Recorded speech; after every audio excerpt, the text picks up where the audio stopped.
Alrighty, howdy everyone. Thanks for coming tonight. This is your review session for Chem 107, so hopefully that's what you're here for. And I just said this is 7. We can go until like 8:30. I'll give you some time to ask all of your questions. But I'm pretty flexible tonight, so we'll just make sure that we answer your questions, but probably like 8:30 at the latest we'll get done with this. But for this review session, right, this is for you. So if you have specific questions, please put them in the chat. They can be directly to me, or they can be just to everyone. That doesn't matter. I did have one request for our guest before I do that. A reminder for Dr. Altman's class that your final exam is tomorrow in person, right? You have to go to the classroom 213 in order to take it. It's not online, so make sure you go to the classroom from 3 to 5 to take your exam. And then Dr. Altamos's class, your Tuesday in 113 from 10 to 12, I think it is. So just make sure that you show up to the classroom, not at the class time, to take your exam. It's not online. And yeah, I think that's all I had to say about that. Yep, it's the same room as your lecture. You just go there. I don't think there's probably an assigned or a seating chart. If not, take a seat and then we'll just pass out the exams as usual. Any questions about the logistics of your exam? You have 2 hours to take it. It's 50% of the new stuff and then split between exam 1 and 2 for the remaining 50, so 25 and 25-ish. The content of the mock exam is similar breakdown to the content of the final exam. It is same thing, short answer and multiple choice. And you have the full 2 hours. So I think that should answer all the questions about that.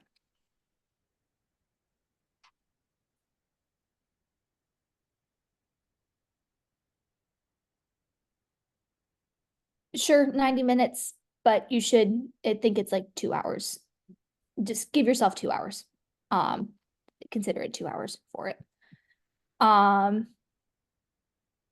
The final exam will be graded the same way as the past 2 exams. Where multiple choice, right? It's like multiple choice and partial credit for the short answer questions for these. The short answers are like same length as what you would see on the mock exam. The exam starts at 3 o'clock for Dr. Altman's exam tomorrow.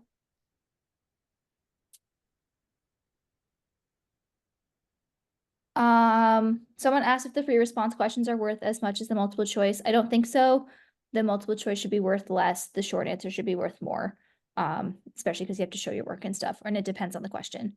But I think multiple choice is like 2 points, and then short answer is anywhere from 2 to 4, usually. Okay, I did have someone email me to go over intermolecular forces. So I'm just going to quickly do a brief rundown of that. So IMFs are your intermolecular forces. These are the interactions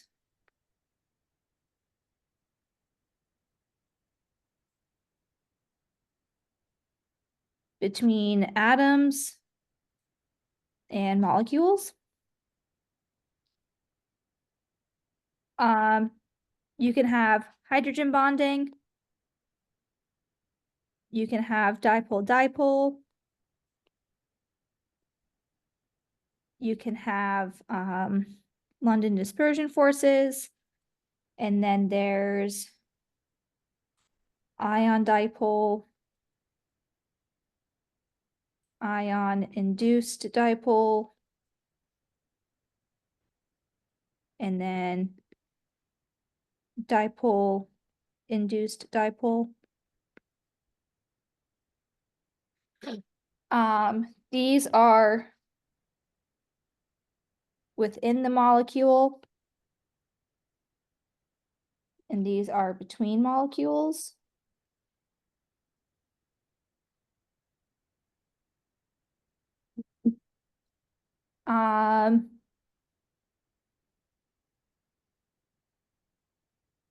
For hydrogen bonding, what are our conditions for hydrogen bonding?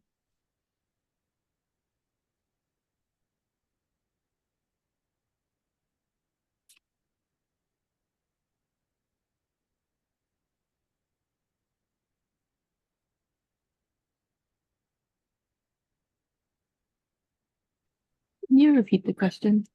Nope. Yep. So it's going to be what are the requirements for hydrogen bonding? And someone said FON, which is correct. You need an H directly bonded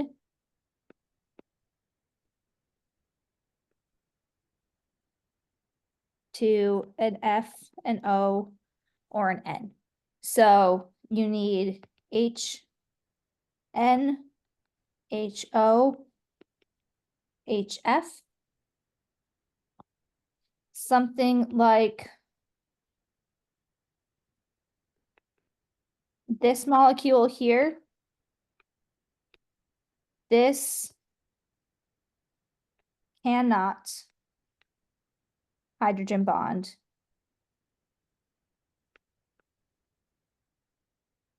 in a pure substance.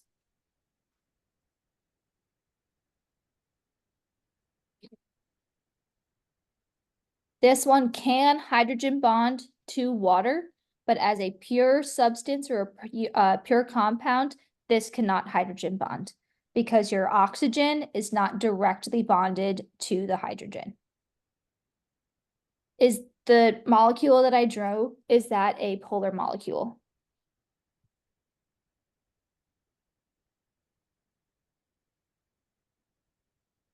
Yes, it is. This is a polar compound, or this is a polar bond. Oxygen is more electronegative than carbon, and so your carbon will donate more of its electrons to the oxygen, and the oxygen will pull those electrons closer to itself. Any questions on the different types of intermolecular forces?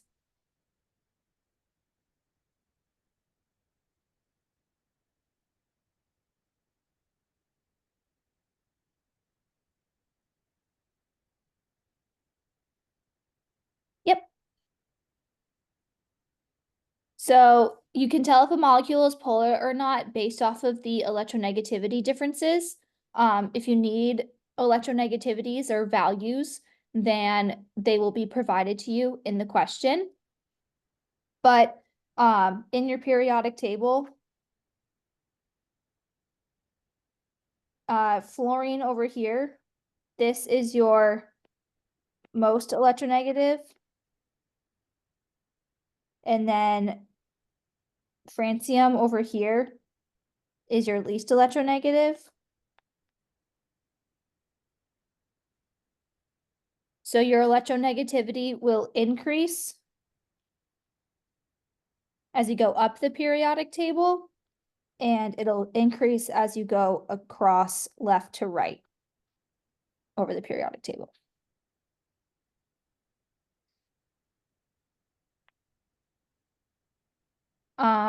The strongest, can someone tell me what the strongest intermolecular force is above? Yep.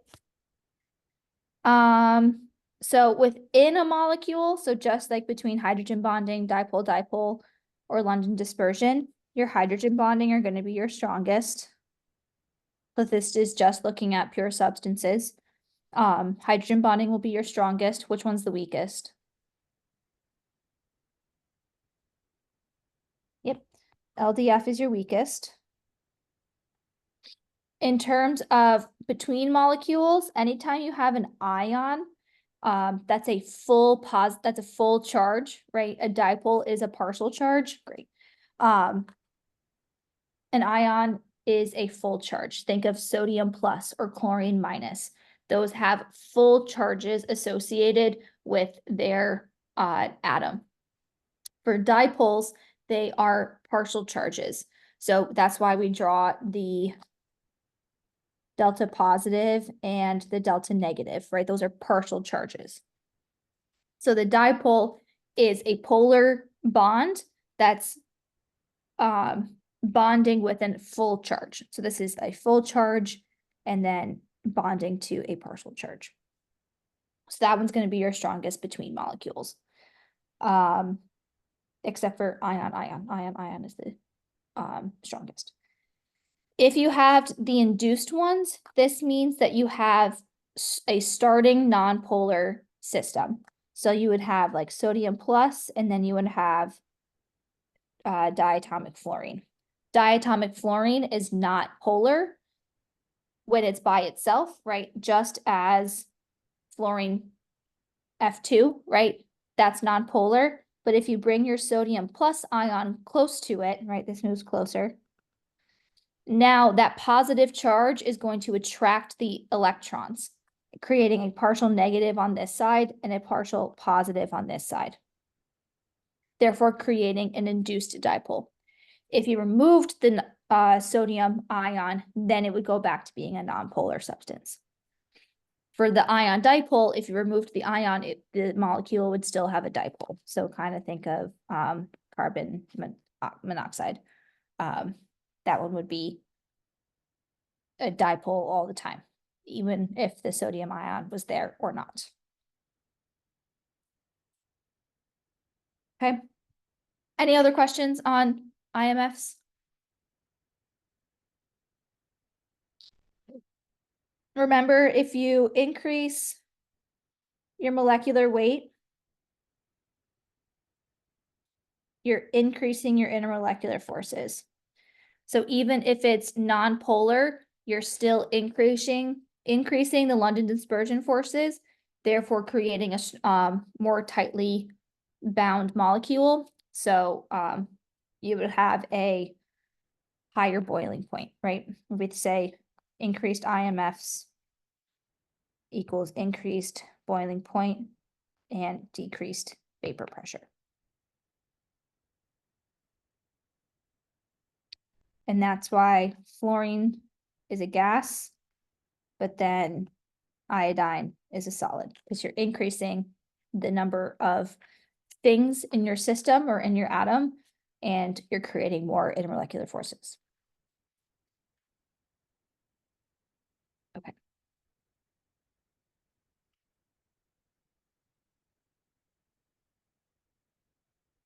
Okay.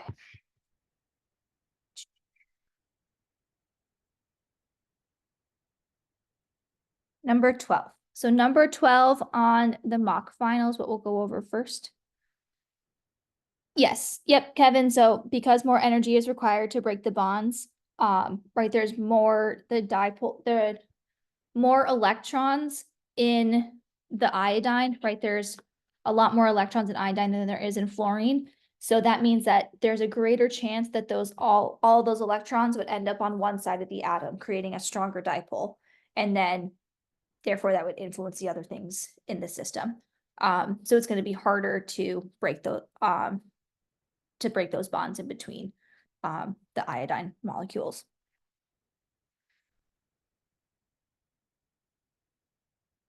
Okay. 12. So for 12, we have using the bond enthalpy table below, what is the delta H reaction for this reaction? So can anyone tell me the formula from bond enthalpy?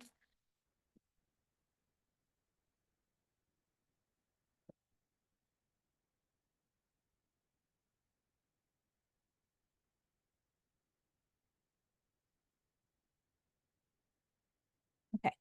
Yep. So for delta H of bond enthalpies, this is going to be bonds broken minus bonds formed, because all bond breakage requires energy and all bond formation releases energy. So this turns into reactants minus products. This is different from any other equation that we have, whether that be delta H, delta S, or delta G, where we usually do write the enthalpy of formation, which is products minus reactants. In this case, it's bonds broken minus bonds formed, so it's reactants minus products.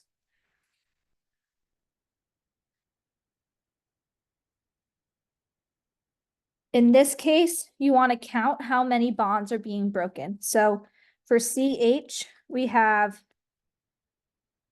4 CH molecules. And then we have 1 C double bonded O molecule. And then we have 2 OH bonds that are being broken. And we're forming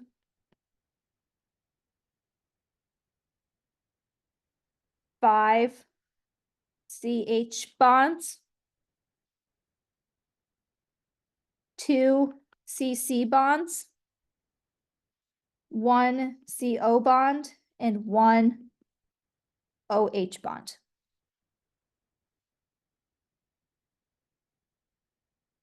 So you would just have to plug this in for your values. So your delta H would be 4 times 413 plus 615 plus 2 times 463 minus 5 times 413, 2 times 348, 351, and 463.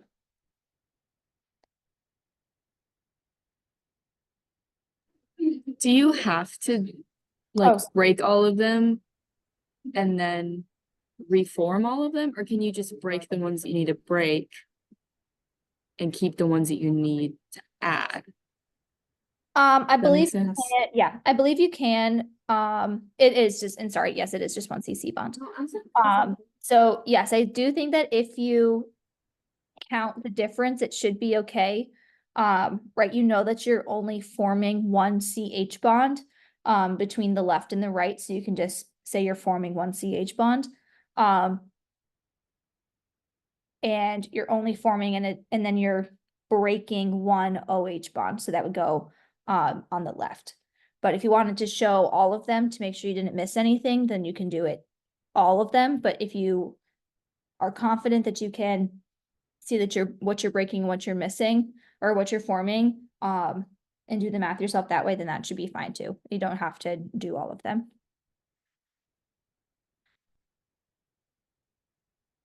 Yep, so this is just reactants minus products. It's on the formula chart.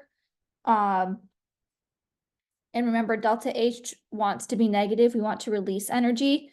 So we want to have a higher bond formation because that would result in a negative value for delta H. That's the reason why it's reactants minus products.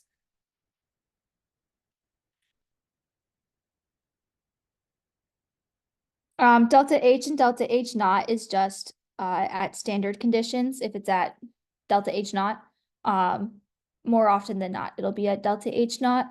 I don't know if I saw anything on the mock exam where it's just delta H. So you can assume it'll always be delta H naught.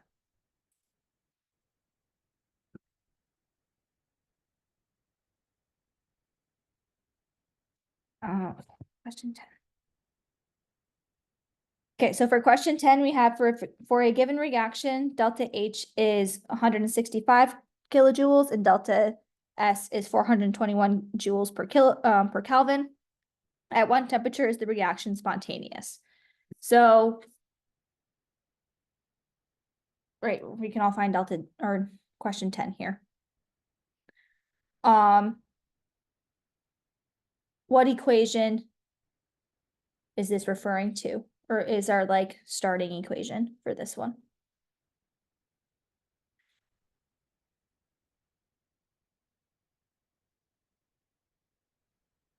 Yep, so Emily said T is equal to H over S, and that's correct because for delta G, we're equal to delta H minus T delta S.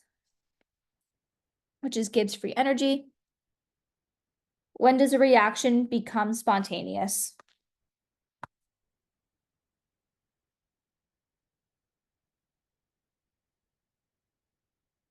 Good. So a reaction is spontaneous at G is negative as less than 0, right? That reaction is spontaneous when it's negative 0, but it becomes spontaneous at 0.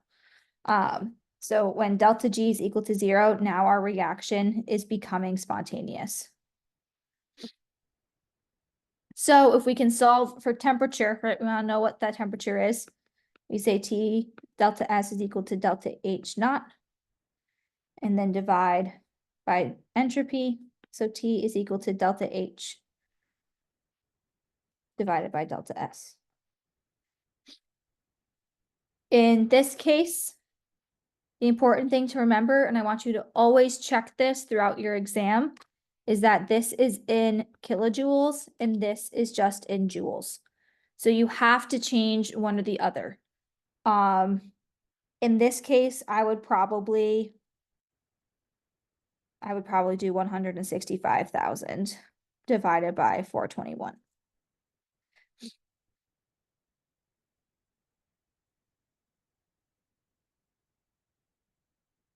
And that would be equal to temperature.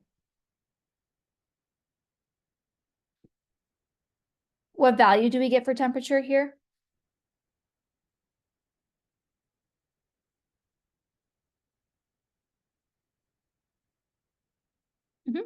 We get temperature equal to 392 Kelvin. So now that narrows down right to C and D. And when we look at delta G is equal to delta H minus T delta S. If our delta H is positive and our delta S is positive, do we want our temperature to be bigger than 392 or less than 392? It's gives us the temperature in Kelvin, but it's asking for it in Celsius. Oh, never So mind. is that why it's B? Yes. Okay. Yep. I was trying to make another point, but it doesn't even matter. Right, so it should be B, but, right, remember, in case they give you both 119 on the exam, we want it to be greater than 119 because we want our second half of the Gibbs free energy equation to be negative. The greater this value is, the more negative our delta G becomes. And then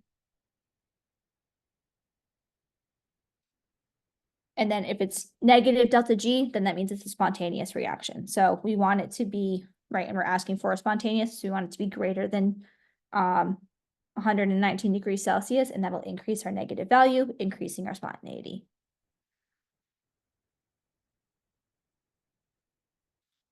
Yep, you can also do that. You could just say it's less than 0. When delta G is 0, it's becoming spontaneous. It's neither spontaneous nor non-spontaneous.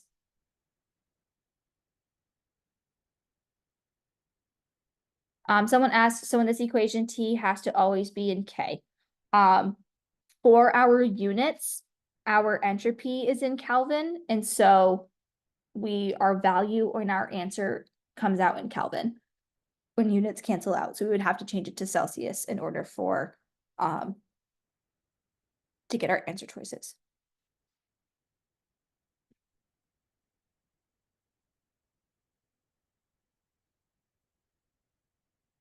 Questions here? Does this one make sense now?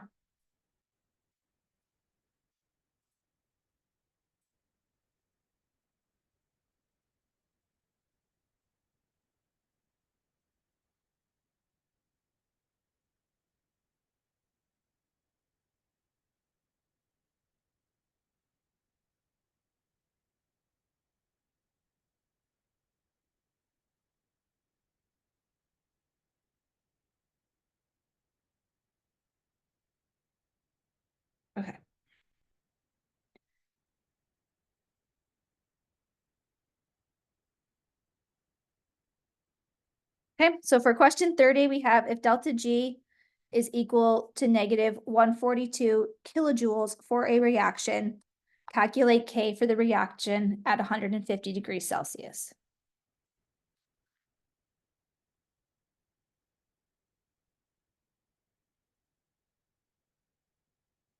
The final is not all multiple choice. It is the same layout as the mock exam. And yes, Oscar, for that last question, when the temperature increases, the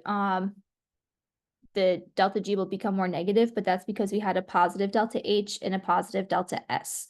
If those are different values, then the delta G outcome changes depending on temperature.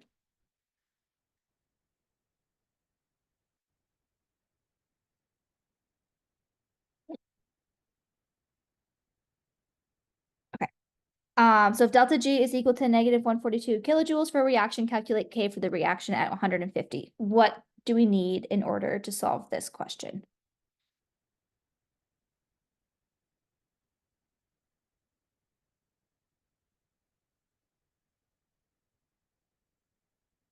Yes, yes. If you don't know, then you always resort to the formula sheet first.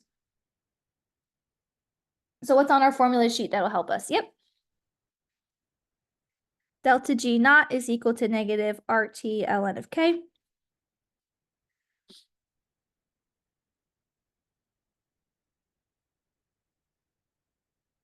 And yes, someone just asked me, you can adjust the number slightly to check if delta G is positive or negative for that last question, and yes, you can do that. You're always allowed to make up your own numbers to check your answer. Okay, so delta G we have is negative 142 kilojoules. What is R here?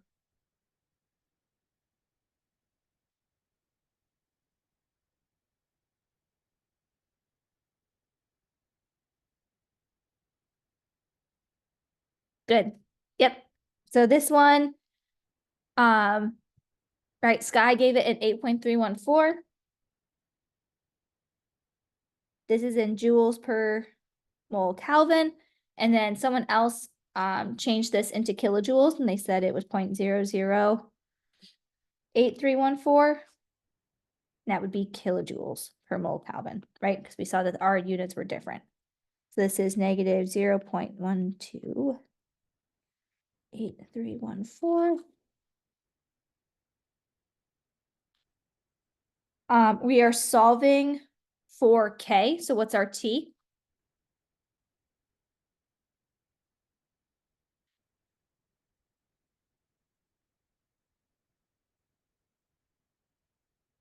Good. Yep.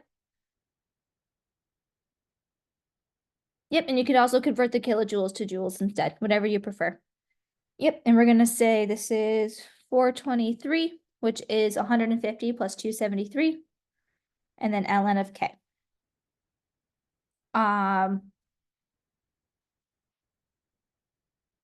Your negatives will cancel out here.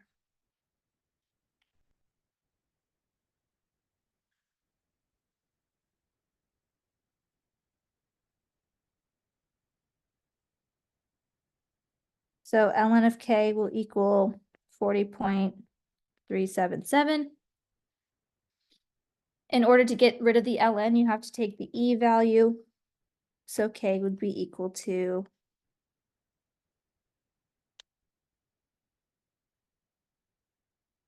3.43 times 10 to the 17. Did I do that correctly?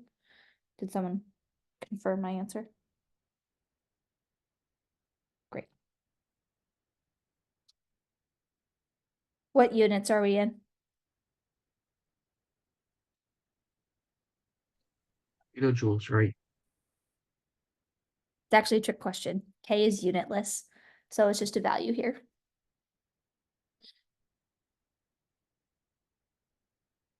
Yep, it's just the value. K is unitless, but thank you for your answer. For R values, anytime you're solving for an energy, which delta G is an energy, you want to use the joules or energy unit. anytime you're doing gases, and you're working with pressures or volumes, and then your other version of R is in liters per ATM over mole Kelvin. And so liters per ATM is more gaseous and not, or is more gas properties. And then the 8.314 is in joules, which is energy. For the most part, if you forget the 0.15, it's not going to change your answer where you're not going to get full credit. I think we get lazy sometimes, only use 273. If you want to get the accurate answer, you can use 0.15, but I haven't seen it throws off your answer too much.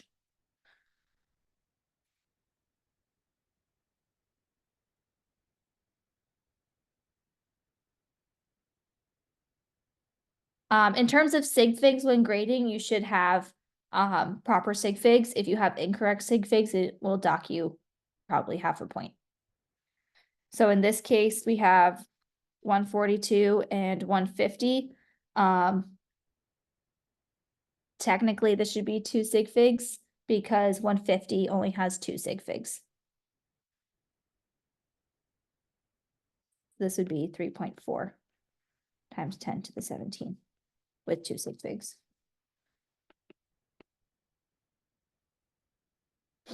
We're doing 31 next. Okay. A 12.73 gram block of solid platinum at 10.37 degrees Celsius is immersed in this pool of liquid propylene glycol with a temperature of that. When thermal equilibrium is reached, what is the temperature of the platinum and propylene glycol? And we have our specific heats of energy for both of them.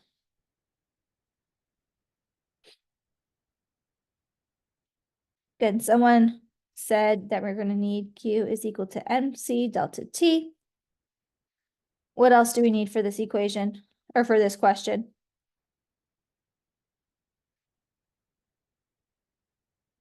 Yep. We also need that negative Q of the system is equal to Q of the surroundings. Alrighty. So how do we set this up, right? Both of these exist. So this is going to say that negative MC delta T of the system is equal to MC delta T of the surroundings. It honestly doesn't matter which one you pick as the system or the surroundings, but in this case, the pool of liquid would be your surroundings and the block of solid would be your system. You know which one is your system and surroundings because usually the thing that's being like the solid thing is your system because that is like where the reaction is happening or like that reaction is the system. Everything else is the surroundings. Think of yourself swimming in a pool, right? You are the system, the pool is the surroundings. Same thing happens for calorimetry questions like this one. Ready? So we have negative mass of our system, which is again the block. So this is 12.73 grams. What is our C here?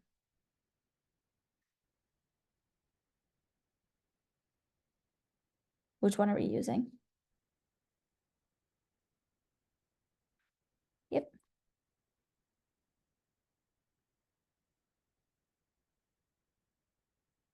What is our delta T?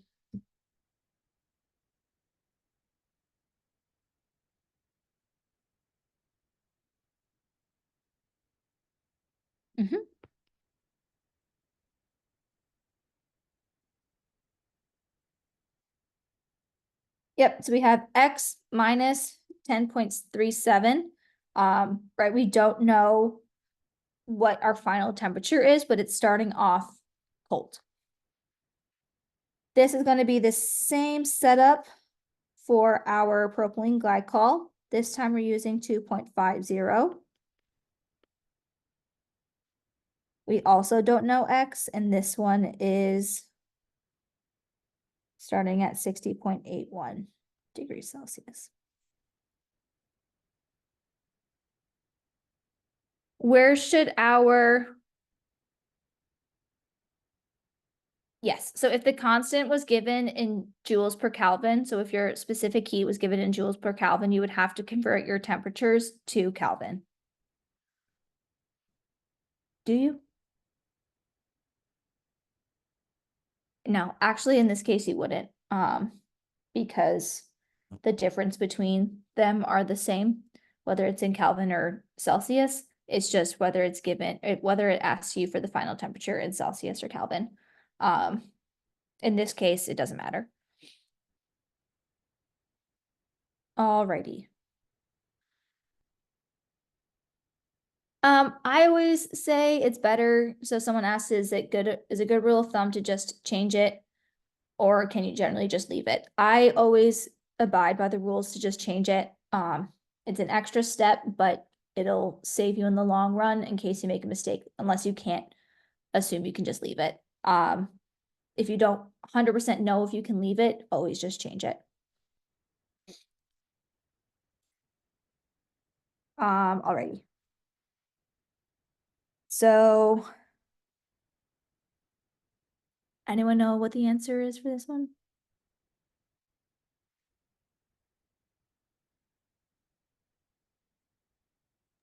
Like the final temperature, Yeah, what's the final temperature? it's, yeah. The 59.46? Yeah. Yep. So X here, which is equal to T final, oops, which is equal to T final is 59.46. Does this make sense for it to be 59.46? Yes. Why? It does. Because it makes sense because the block is cold and the liquid is hot. So when you put something like a hot, or if you put something like cold, like ice, into something that's hot, the hot is gonna come, this is gonna become less hot. Perfect, right? Yeah. So if you think about, great explanation, right? If you're thinking about, right, ice water, right? You have a cup of ice, or sorry, you have a cup of water and you're gonna put an ice cube in it. Your warmer water is transferring its heat to the ice cube, which is making the ice cube melt. And therefore, since it's giving away its heat to the ice cube, your drink ends up colder.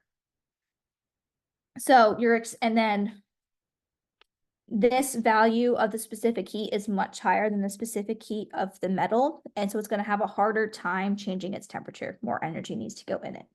So it should be closer to that 60.18, which it is. So we have 59.46.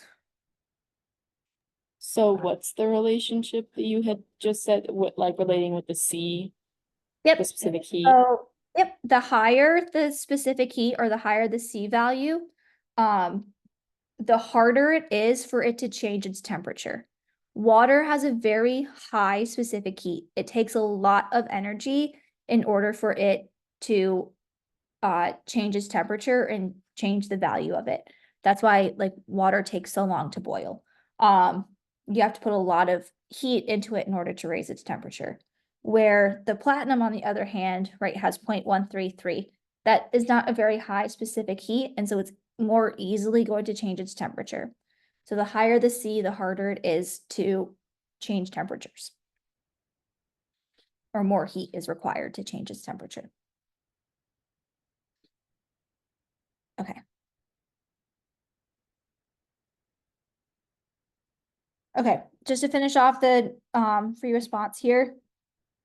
For 32, if the molar solubility of MgBr2 is 7.52 times 10 to negative 3 molar, calculate KSP for MgBr2. Then compare your answer to the KSP for calcium Br2. Which component will produce the highest concentration of bromide ions in an aqueous solution? When we look at KSP, this is the solubility product.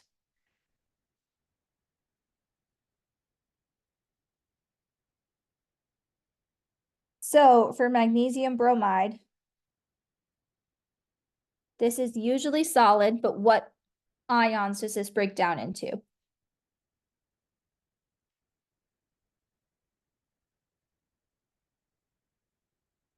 Good. Mg 2 plus and 2 Br minus.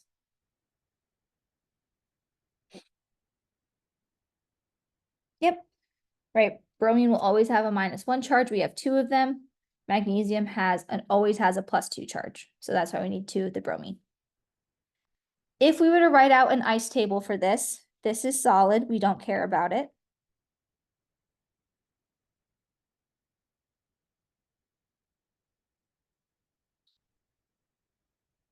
If we're going to always start off with 0 of our solution, what is our change here?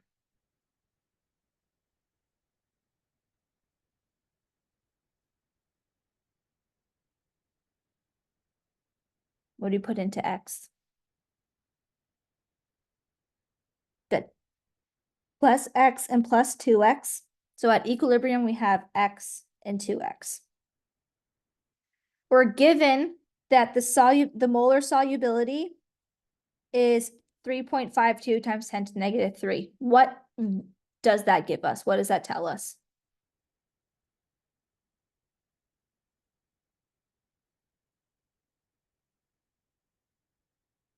Good. This is X. Yep. This is X. So if we were to solve for KSP, this would be X times 2X squared, which turns into 4X cubed.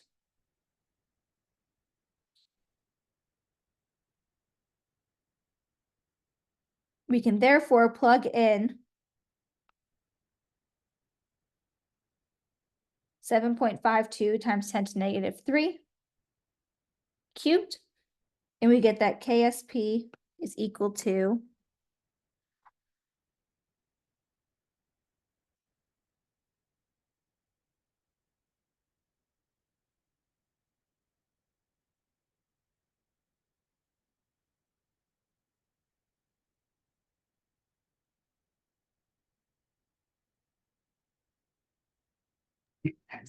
1.701 times 10 to the negative 6.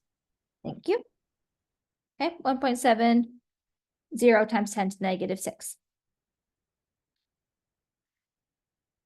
Is the KSP for magnesium bromide and the KSP for calcium bromide, which one is bigger?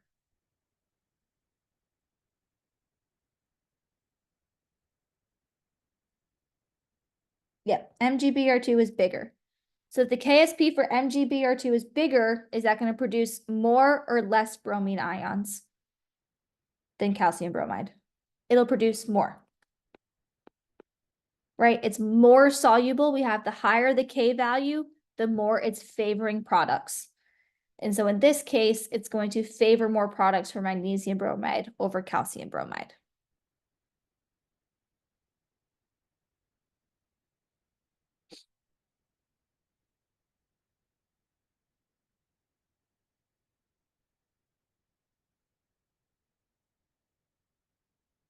Yep, so we got the X versus 2X based on the moles of each element after splitting the compound. So because our balanced equation has to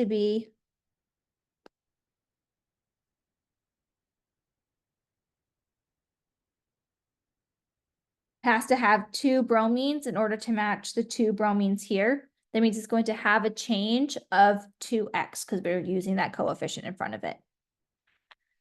We break these down into its ions. Bromine, when it's in its ion form, will always go to -1.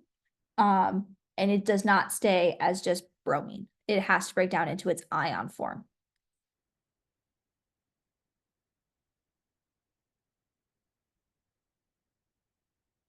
The indicator that this problem was an ice table was just KSP. The KSP, the big capital K, will always tell you that it's an equilibrium problem, and that is often going to mean that you're going to have to use an ice table at some point. Yep, Br2 is a molecule, not an ion, and we have to break it down into its ion form. Someone asked, calcium bromide will precipitate first, but it still produces less since the KSP is less, and that is correct, right? Because your KSP value is so low, that means it just needs a very, very little bit amount of bromine ions or calcium ions in order to precipitate out of solution, right? It just needs a little bit. In order for magnesium bromide to precipitate out of solution, you need more ions. So it's less soluble and will precipitate first.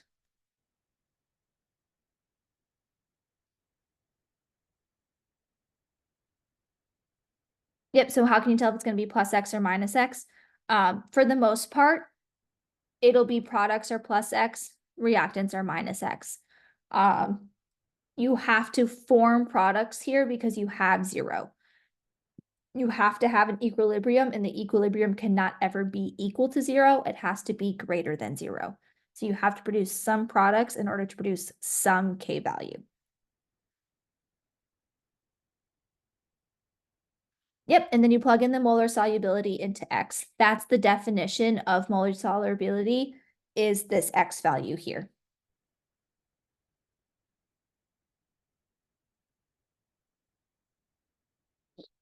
So if we were to write the KSP,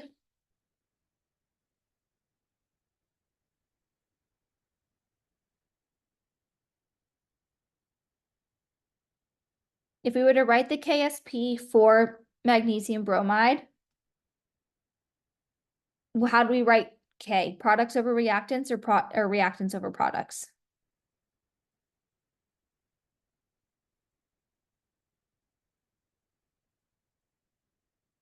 It's products over reactants.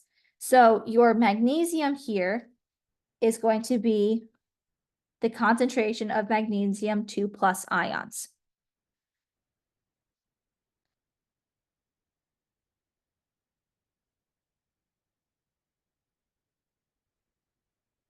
For here, the bromine ions, we are looking for the concentration of bromide ions, and we have a 2 in front of the bromine ions in our solution, which means we're always going to square it. Okay, so that's saying we're squaring the concentrations of your equilibrium concentrations of bromide ions. This equilibrium concentration here is at 2x. We're saying that 2x is going to be our concentration of the bromide ions. So you have to take that 2x concentration and then also square it.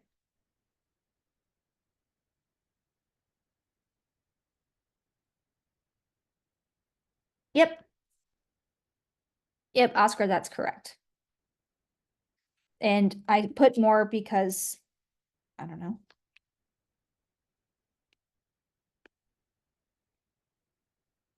I thought it was a different question.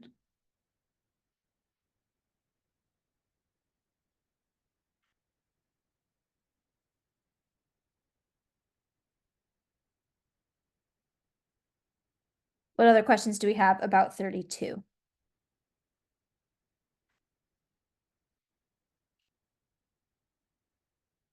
Okay, let me go back up here.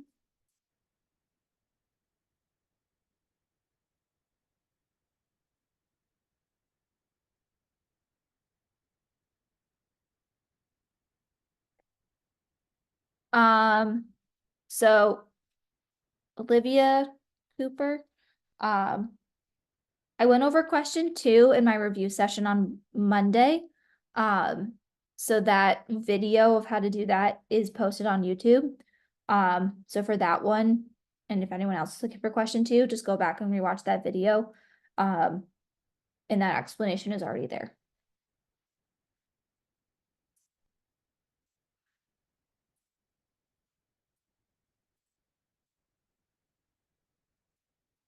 But for question 2, you're just trying to see how much energy you can use. So you're just trying to find out where on your phase diagram you are and how much energy it requires to move across the phase diagram. Okay.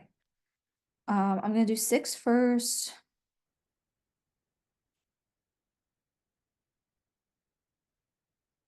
Okay, so for this question 6 here, we have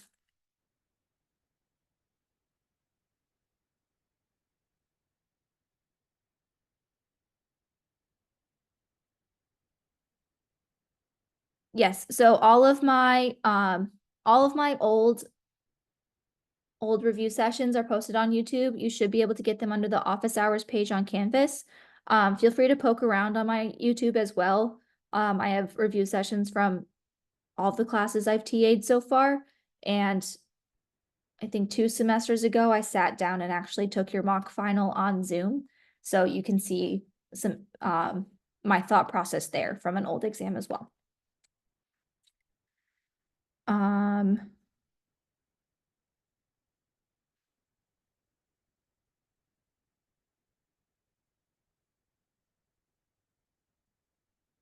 Okay. I see a lot of questions for 15. I'm just going in order of how they were asked in the chat. So I'm going to do 6, 15, and then I think 25 after this. Alrighty, so for question 6, for the reaction below at equilibrium, if temperature is increased and the value of K will blank. So for your value here,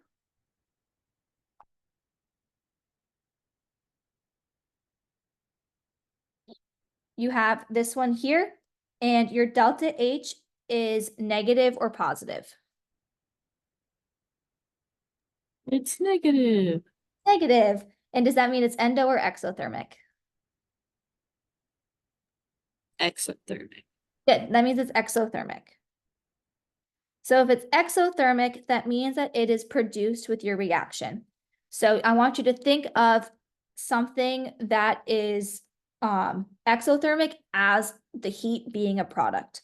So I'm going to put that in my equation as, not as the value, as heat.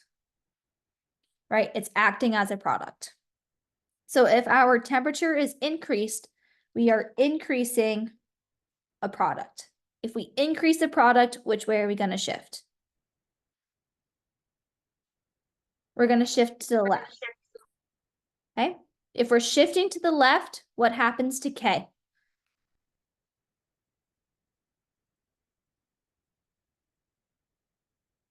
It goes down, right? Our reactants are increasing on the bottom in our denominator. If our denominator goes up, our K value goes down. So that gets rid of A and B.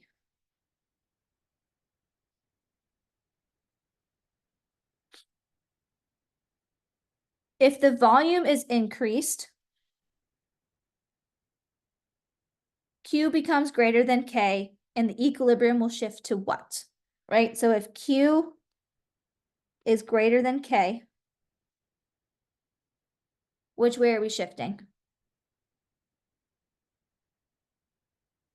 We're also shifting towards the left, right? If you're in Dr. Altamos's class, I said this when I lectured, I look at Q's and K's like equilibrium arrows. You have the left-hand equilibrium arrow, and you need the, you have the right-handed equilibrium arrow, so you need the left-handed equilibrium arrow. If Q is less than K, you already have the left-hand arrow, so you need the forward arrow. So if Q is greater than K, you have to make more products, right? Your denominator is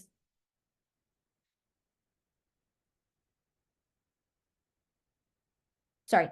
If Q is greater than K, your numerator is bigger than your denominator, so then you have to make a higher denominator.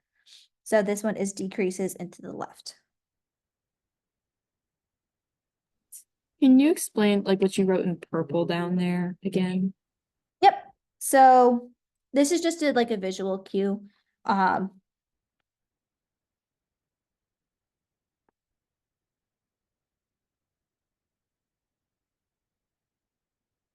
right? We have three different options that Q can be.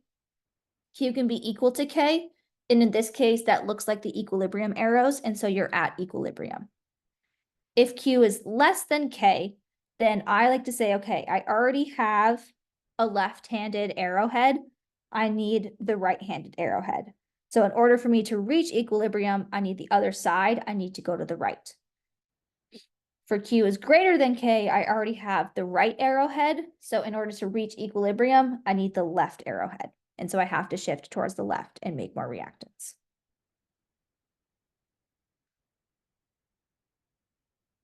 Does that help explain that a little bit more? It's just a visual thing to help you remember. Yes, but that will help me. So Yes. I gotta remember that.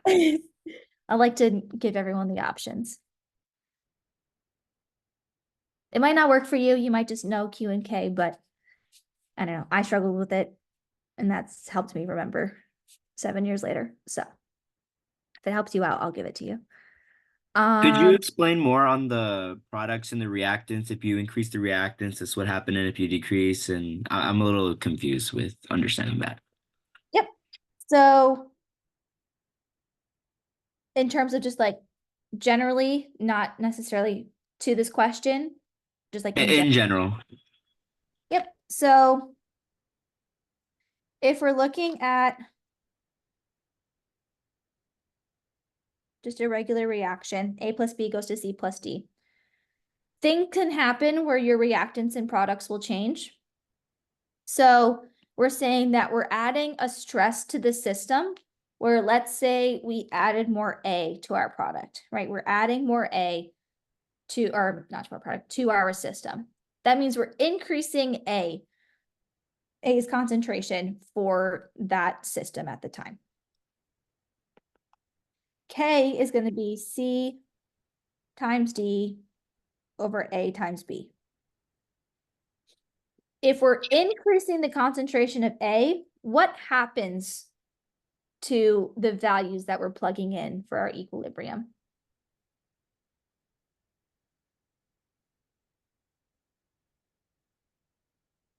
Right, if we're increasing A, we're increasing the Would you be increasing the denominator? We're increasing the denominator. So if we're increasing the denominator, what happens to that value of K? It decreases? It Right? decreases, Okay. right? It goes down. So in this case, when we're deciding what is going on, that's when we implore Q, right? Q is saying, I don't know if I'm at equilibrium or not. I'm questioning if I'm at equilibrium. So it's set up the same way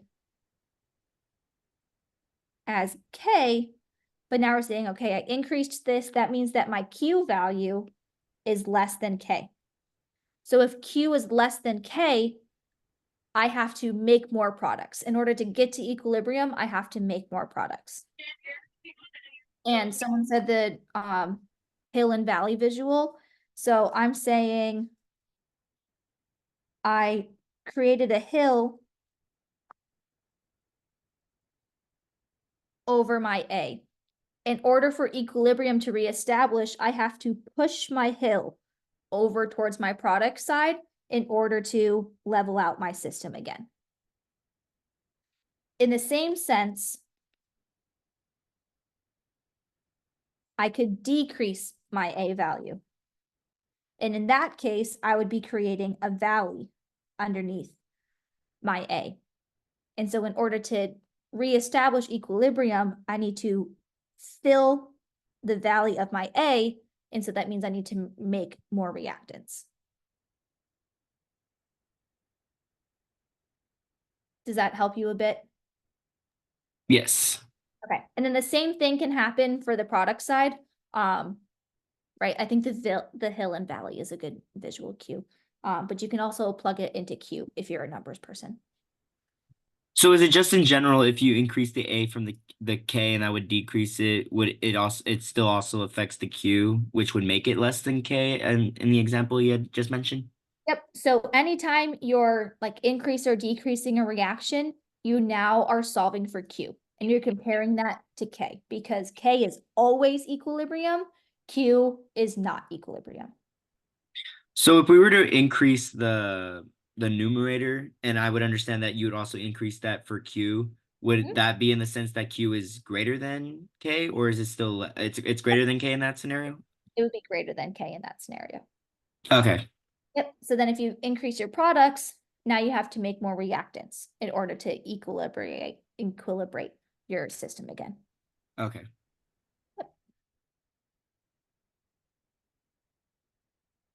Yes, yep, so Austin makes a very good point. K only changes based on temperature.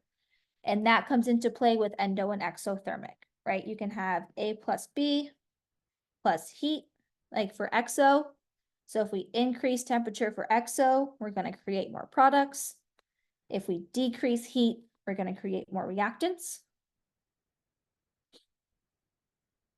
Sorry, if we decrease heat, we're going to create more products. So increase heat for exo, make more reactants. Decrease heat for exo, you make more products. For endo, it's the opposite. If we increase heat, right, you're creating a valley, you're creating more products. If you decrease heat, you're creating, or sorry, you're creating a hill, make more products. If you decrease heat, you're creating a valley, you have to make more reactants.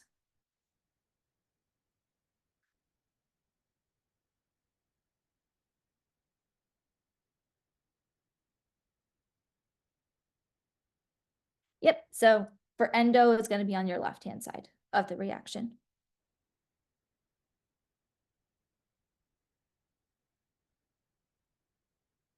Any other questions on Q and K? Does that help with 6? I think I went over Q and K a little bit in my Monday session too, so feel free to look at that a little bit more as well.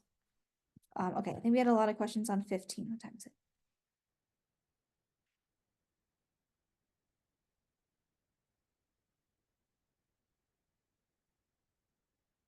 All right, so for question 15, we have supposed that 3 unknown pure substances are liquids at room temperature. You make vapor pressure measurements and find that substance Q has a pressure of 110. Substance R has a pressure of 42, and substance S has a pressure of 330. Which substance has the highest boiling point?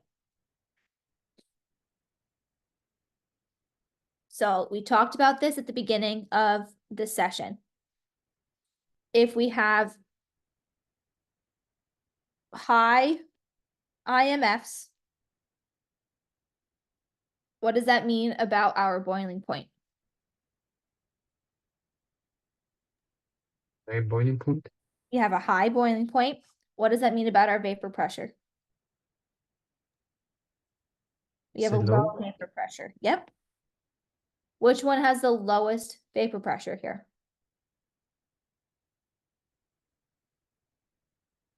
Substance R has a vapor pressure of 42. So which one has the highest boiling point? R.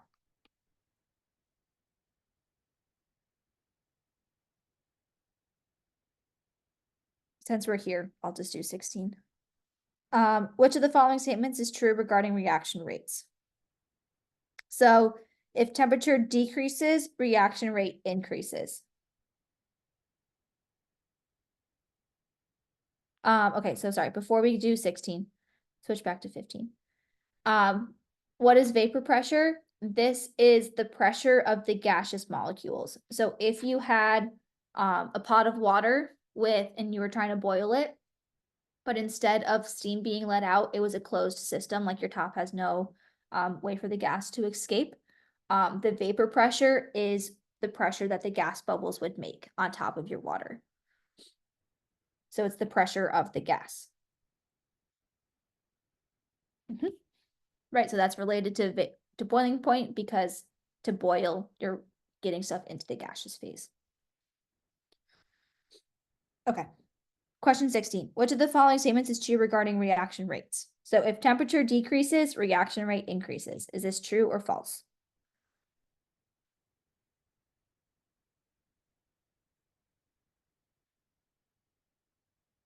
Yes, this is false. If we increase temperature, we will always increase rate. So if temperature decreases, reaction rate decreases.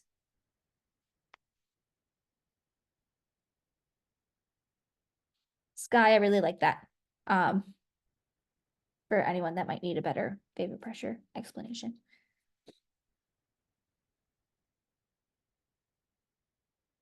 So for B, if concentration of a 0th order reaction decreases, reaction rate increases. Is this true or false?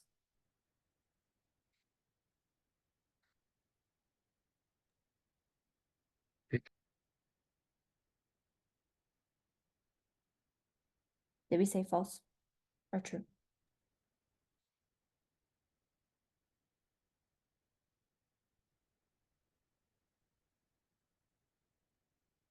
This one is also false.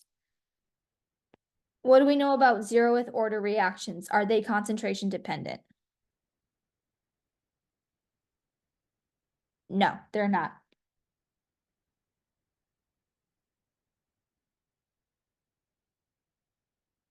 Right, so we could have one molecule of this substance, or we could have a bajillion moles of this substance, and it doesn't matter, it will react at the same rate. Okay, so this is false.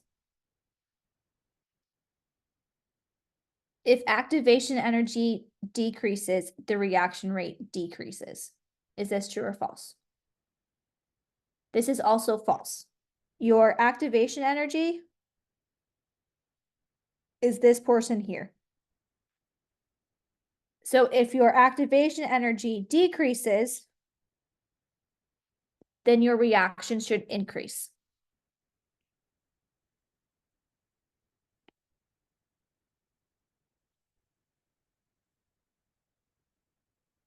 So then for D, right, this should be true. Let's prove it's true. If concentration of a second order reaction, or sorry, if concentration of a second order reactant decreases, reaction rate decreases.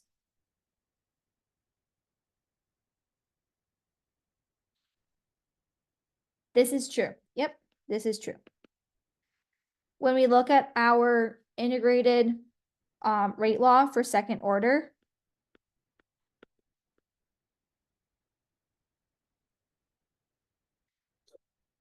if our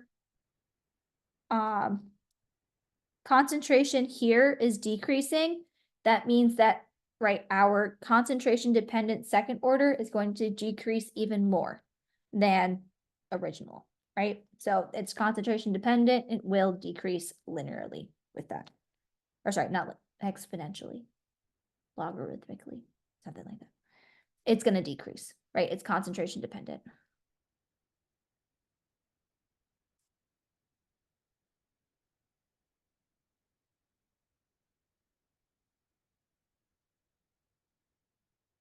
Any questions on 16? What equation has rate and activation energy in it? That's based off of ln K2 over K1, or let me read it this way. ln of K2 over K1 is equal to activation energy over R times 1 over T1 minus 1 over, T2.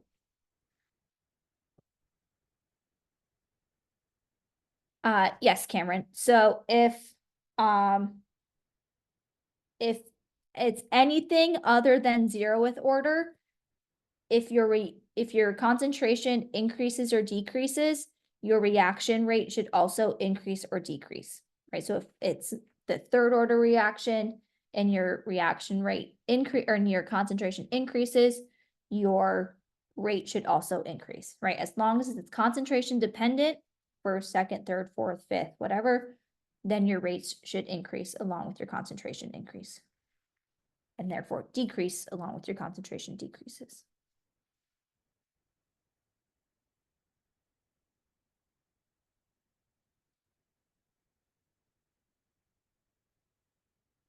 Okay. I think 25 was the next one. Is that I would do? 0th isn't concentration dependent because in our rate law, If it's concentration of A to the 0, then this just means that rate is dependent on the rate constant and not concentration, because this is K times 1. And so the concentration just totally cancels out and we don't even worry about it anymore.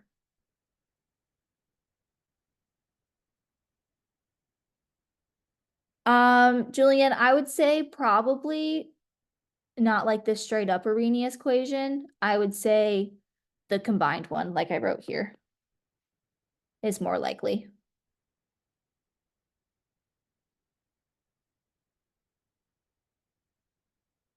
Yep, so that's right, you're comparing two different K values at different temperatures, because at different temperatures, your K will be different.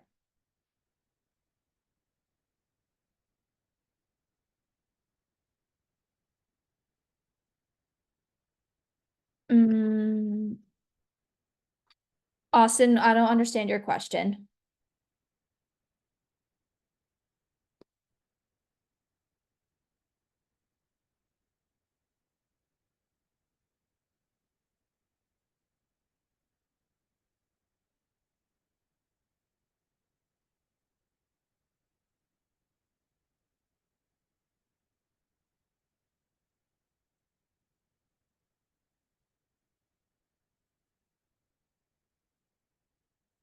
Okay, sorry. So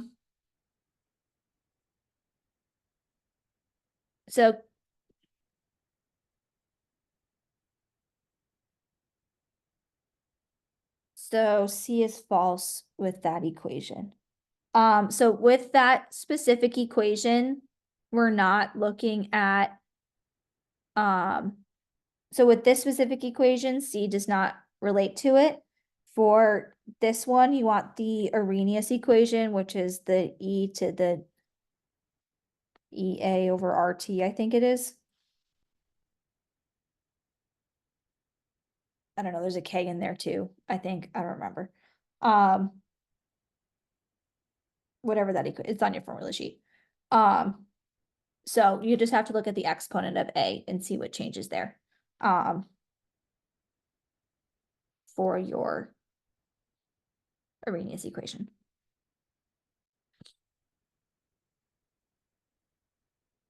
Kevin, that's based off of the ln equation. It would be your slope divided by R. So your slope is EA over R. So you have to take your slope and multiply by R to get activation energy.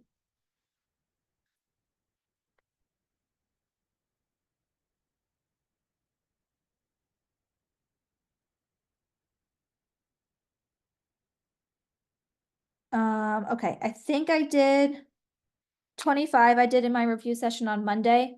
So this is Monday's video. 28.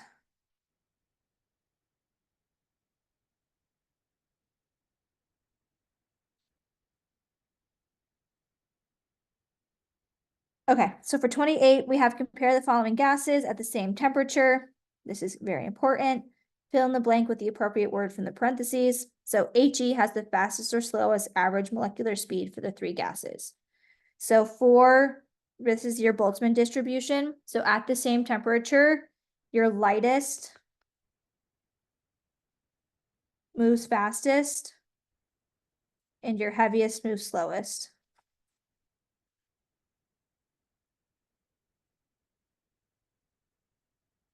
So this would look like something like that. This is going to be HE. This is going to be argon, and this is going to be CH4. So in this case, HE is the fastest. And then the gases have average kinetic energies that increase or decrease or are the same. Their average kinetic energies are temperature dependent. And since they're all at the same temperature, they are the same.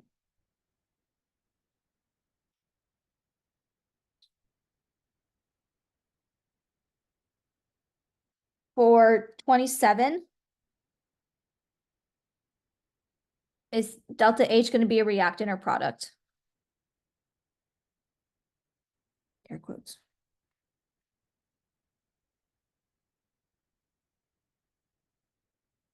Yep, someone said it. It's product.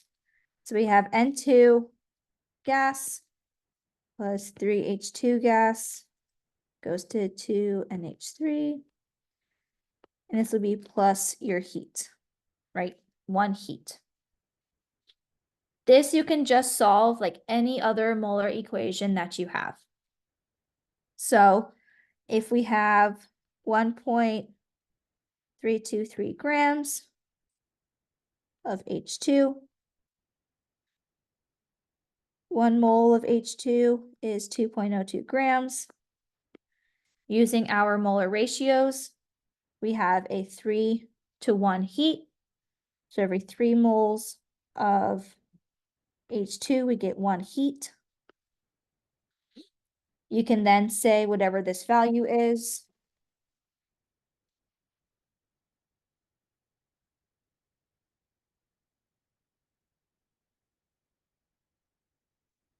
(0.2183 times heat is equal to 0.2183 times 91.8.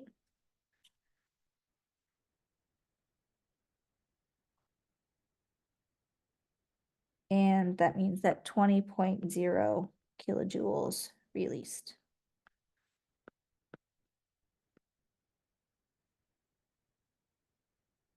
So it's just the same molar ratio.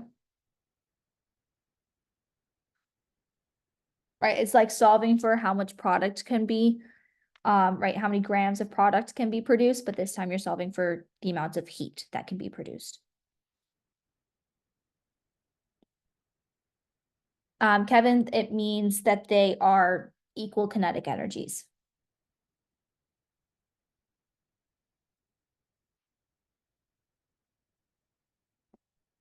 Yep, someone asked, we can determine it's a product because it's negative, and that's correct. Delta H being negative means that it is exothermic, and exothermic reactions release energy. If we're releasing energy, we're producing energy, so it's acting like a product.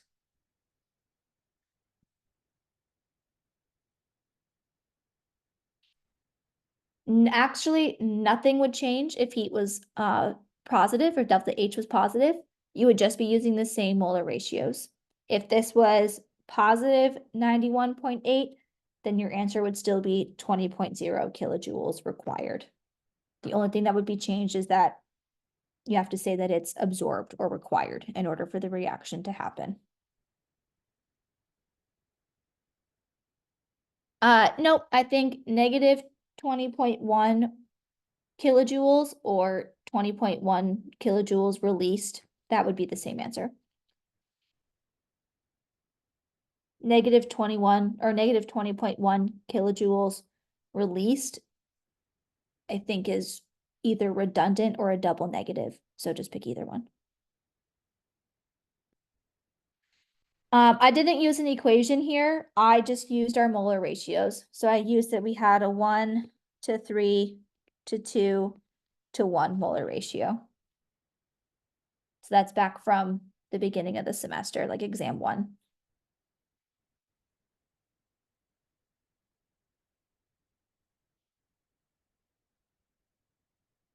Yes, heat will always have a 1. Because it's like per mole of reaction, so it's just stoichiometry of 1 reaction.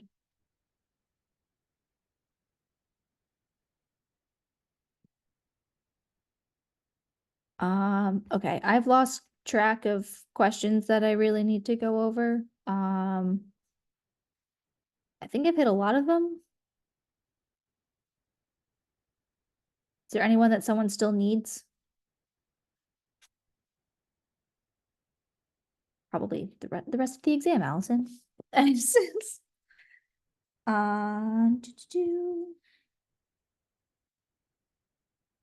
Okay.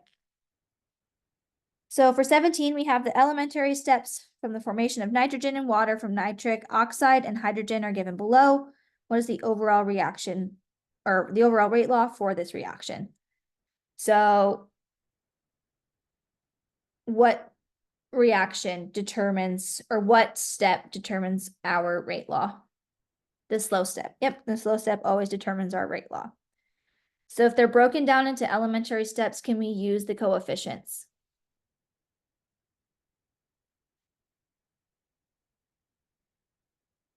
Yes, we can. If we are broken down into the elementary steps, the reaction coefficients are fair game. So we want to write out the reaction rate for this first reaction. It'll always start off with rate is equal to K.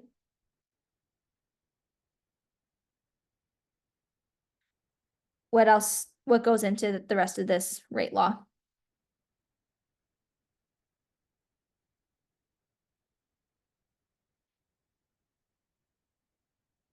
Yeah, just our reactants. So in this case, it's just the concentration of NO, and that coefficient we can now use as an exponent. So that's 2.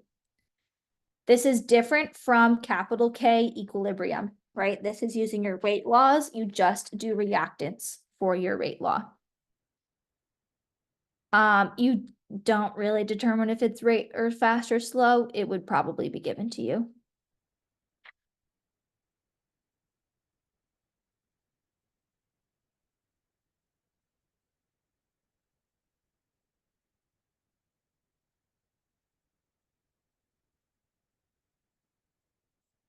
That's a good question, Austin. What would be the units for K in this scenario?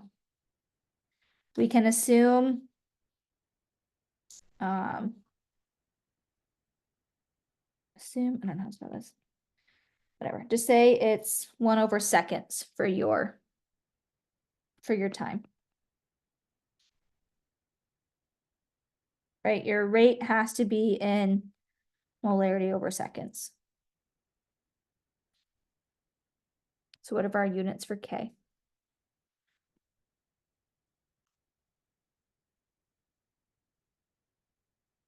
Mark, yep, rate law is your reactants only. Yep, Jillian, you got it correct. This is 1/molarity times seconds. I talked about this on Monday as well. Your units for K will always be 1/m to the overall order minus 1, and then times seconds.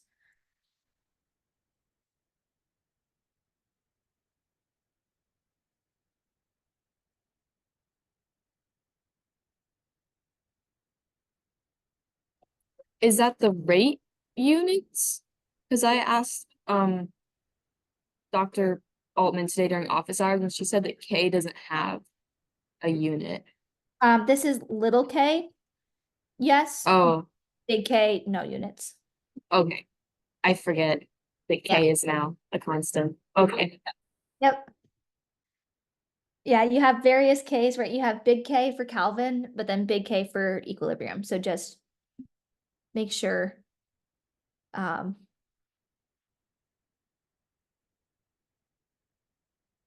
you know the difference and you can read it.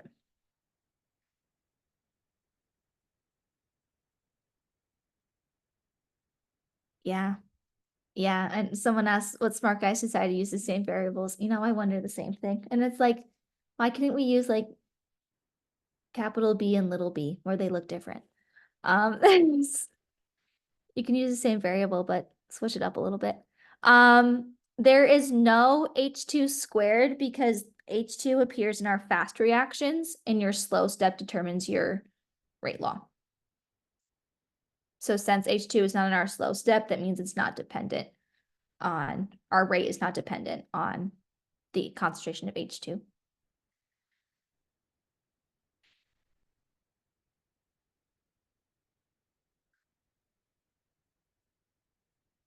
Okay, and then we'll do 14. What time is it?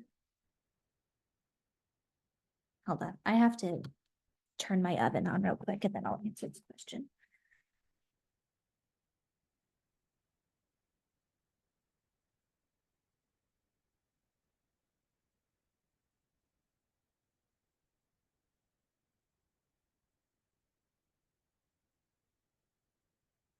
Okay, So for question 14, we have how many electrons can be described using the following quantum numbers? So we have n is equal to 5. What does n is equal to 5 tell us?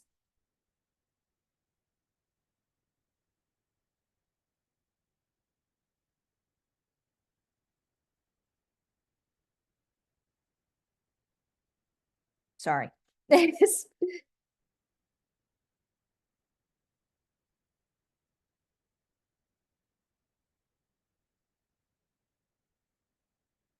Someone asked me what I'm cooking. I'm making cookies for the chemistry department bake sale tomorrow.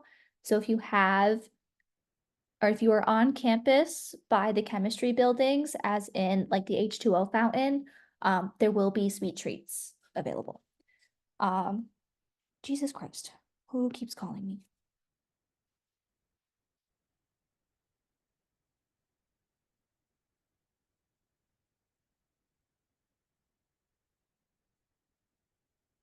Okay. It is 9 to 4 tomorrow. I think it is a bake sale, so it's a fundraiser for us, so it'll be cheap, but sweet treat o'clock. Okay. Anyways, back to chemistry. How many electrons can be described using the following quantum numbers? N is equal to 5. This is your energy level. Does that tell us anything about? Right, so that's just the general broad overview. What does L equal? Or what does L tell us here when N is equal to 1?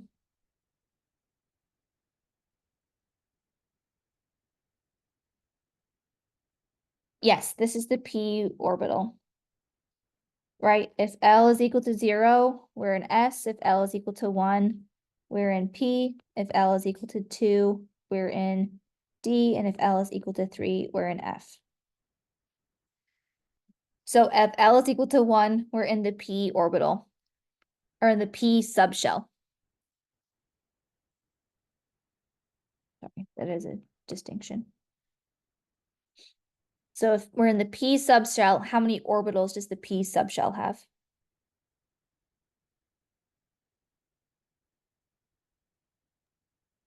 Are you right? We have 3 orbitals. How many electrons can go in each orbital? 2.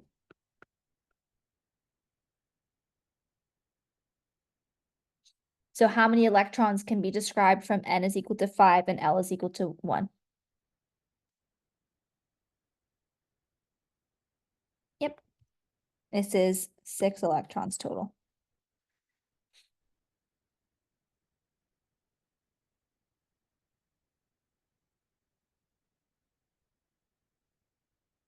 If L was equal to 2, then your answer choice would be D.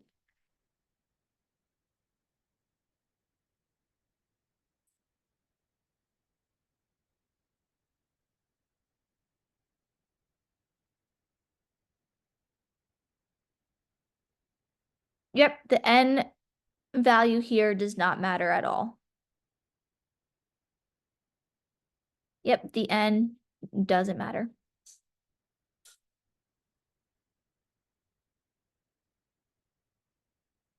It's n sub s is the spin, so that's plus 1/2 or minus 1/2. Yep, if n were equal, if it was just n is equal to 5, that's 25 electrons. 25. 5 squared, yeah, 25. 50. It's 2n squared, 2, 5 squared, 50. 50 electrons with the n. Because it's 2, 6, 2, 8.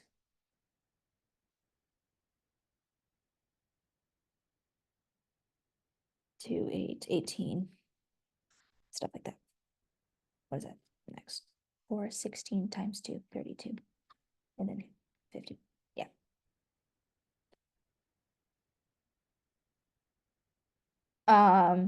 If M sub L, these are your orbital values. So if you have M sub L equal to 1, then that means that you can only have 2 electrons here. Right, each orbital can only hold 2 electrons.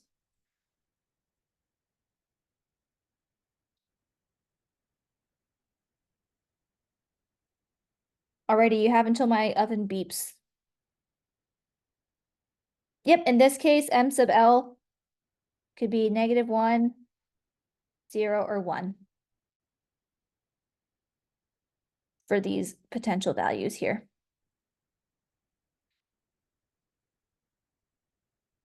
What other questions do we have? So for MS, can that only equal like -1/2 and 1/2 and 0, or does that also include -1 and 1? Nope, M sub S can only be +1/2 or -1/2. Just those two values, no 0? No 0. Nope, because it has to have it has to have a spin. Okay. M sub L is your orbital. So the specific, right, you have your subshell of the P subshell, and this is the various orbitals, and that's M sub L.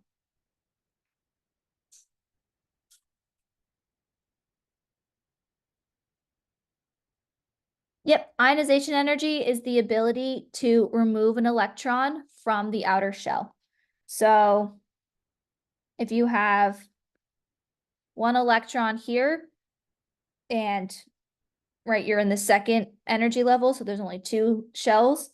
If you have 1 electron, it's going to be very easy to remove that because it is very close to its next noble gas. And then, but if you have 7, we now are decreasing atomic radius. And so there's a stronger hold on the nucleus to the valence electrons or your outer shell electrons. And therefore it'll be harder to remove an electron, right? It's harder to pick off this electron and make it a positive ion. And so the ionization energy is the ability to remove an electron from an atom. And the smaller the molecule, the harder it is to remove its electron.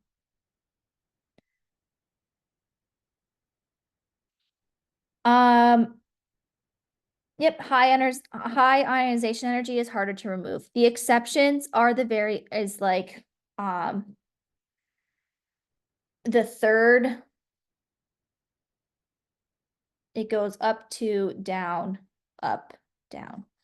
So it's 1, 2, 3, 4, 5, 6, 7, 8, like that going across the periodic table. Yep. And then someone asked what the M sub L values mean.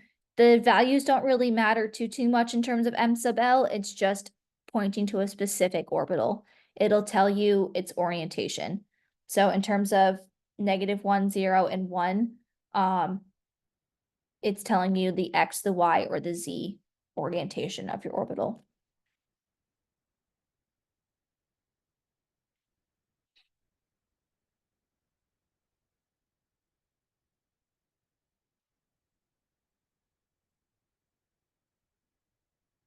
Okay, my oven did beep. I do have things to do because I'm going out of town tomorrow. So I am going to cut us off here. I hope this was helpful. I will post this. Feel free to poke around my YouTube if you have any more questions. I am available in the morning if you do have questions. So if something's going on and you need me, please let me know.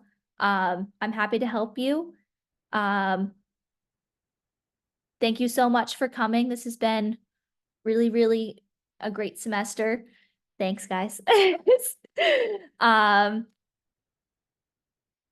Thank you so, so much. Good luck with your final if you're taking it tomorrow. I think the mock exam is posted, if you're in Altman's class, maybe not for Altamos's. And I hope you have a very successful semester, have a fantastic summer. And if you ever need anything, please feel free to reach out. I'm always here. I will be here for a couple more years. So,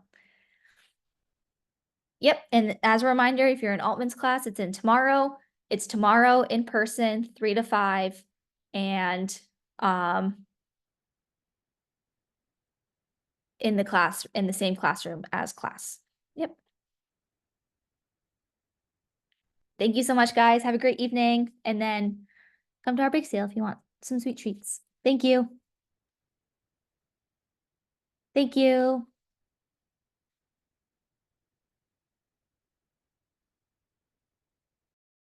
So, Alison, one more question. Yep. So the final, it's almost exactly the same thing, like the same content as the mock final, or a lot of Yeah, content's gonna it's change? pretty similar. They gave it pretty broken up. It's going to be like 50% of your new information and then like half and half of your old information. Oh, no wonder why I see like so many questions from chapter 10 to 13, and then yeah, that's what I was wondering. Yep. Yeah. So most of it will be from the stuff you haven't been tested on yet. All right, that's really good. Yep. Well, thank you. Hey, so welcome. Thank you. Bye. Um, Cameron, I think like my office hours.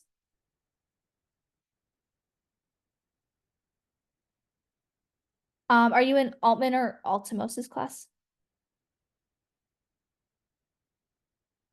Okay, I probably will not have another office hour before your final. But you can email me if you have any questions before then. I just go to the airport tomorrow because my brother graduates college. So just email me if you have any specific questions. I don't know if Dr. Altman has office hours beforehand, but I'm happy to answer anything by email between now and the final.